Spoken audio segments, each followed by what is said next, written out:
साल 1770 यानी 1857 की क्रांति के लगभग 80 साल पहले बिहार और बंगाल के जंगलों में अंग्रेजी हुकूमत के खिलाफ जंग छिड़ चुकी थी। इस जंग की चिंगारी फूंकी थी एक आदिवासी नायक तिलका मांझी ने, जो असल मायनों में भारतीय स्वतंत्रता संग्राम के पहले क्रांतिकारी थे।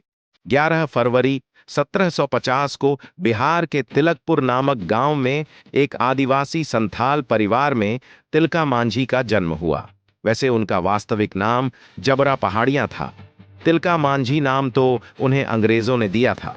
उस वक्त अंग्रेजी शासन शोषण का नया अध्याय लिख रहा था। ईस्ट इंडिया कंपनी वहां की जमीनों और जंगलों पर कब्जा कर रही थी। तत्कालीन जमींदार वर्ग भी अंग्रेजी सत्ता का साथ दे रहा था। इस प्रतिकूल और भयावह हालात में स्वभाव से बागी और अपनी मिट्टी को मां समझने वाले मात्र 18 वर्ष की आयु के तिलका मांझी किसी भी कीमत पर अंग्रेजों के दमन को स्वीकारने को तैयार नहीं थे।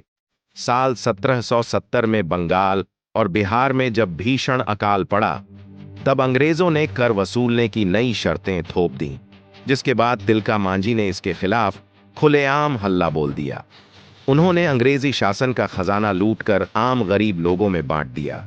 उनके इन नेक कार्यों और विद्रोह की ज्वाला से और भी आदिवासी उनसे जुड़ गए और इसी के साथ शुरू हुआ संथाल हुल यानी कि आदिवासियों का विद्रोह। उनके लगातार हमलों से परेशान होकर अंग्रेज अधिकारी अगस्टस क्लीवलैंड ब्रिटिश फौज लेकर उन्हें पकड़ने के लिए आया, लेकिन तिलका मांझी ने घोड़े पर सवार अंग्रेज क्लीवलैंड को अपने जहरीले तीर का निशाना बनाया और मार गिराया। क्लीवलैंड की मौत की यह खबर राजमहल से निकलकर लंदन तक पहुंच गई। उन्होंने सपने में भी नहीं सोचा था कि जंगलों में रहने वाला कोई आम सा आदिवासी ऐसी हिमाकत कर सकता है। तिलका ने अंग्रेजों और उनके चापलूस सामंतों पर लगातार हमले किए और हर बार उनकी जीत हुई। साल 1771 से 1784 तक जंगल के इस शेर ने ब्रिटिश सत्ता के विरुद्ध लंबा संघर्ष किया।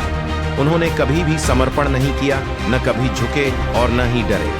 तमाम तपनों के बाद आखिरकार अंग्रेजों की एक बड़ी फौज ने भागलपुर की उस पहाड़ी को घेर लिया, जहां तिलका मांझी साथियों के साथ अंग्रेजों से युद्ध की योजनाएं बनाया करते थे। तिलका मांझी और उनके साथियों ने ब्रिटिश सेना से जमकर संघर्ष किया। इस लड़ाई में लगभग 300 आदिवासी शहीद हो गए, जिनमें तिलका के परिवार के लोग भी थे। अंत में ब्रिटिश फौज ने तिलका मांझी को धोखे से गिरफ्तार कर लिया और उन्हें यातनाएं दी। घोड़े से बांधकर उन्हें भागलपुर की सड़कों पर घसीटा गया और फिर बरगद के पेड़ पर लटकाकर सरेआम फांसी दे दी गई, जहां इस वीर ने अपने प्राण त्याग दिए। आजादी की लड़ाई में अनगिनत शहीद हुए, पर इन सब शहीदों की गिनती जबरा पहाड़ियां उर्फ तिलका मांझी से ही शुरू होती है। ऐसे महानायक वीर जबरा पहाड़ियां उर्फ तिलका मांझी जी को शत शत नमन।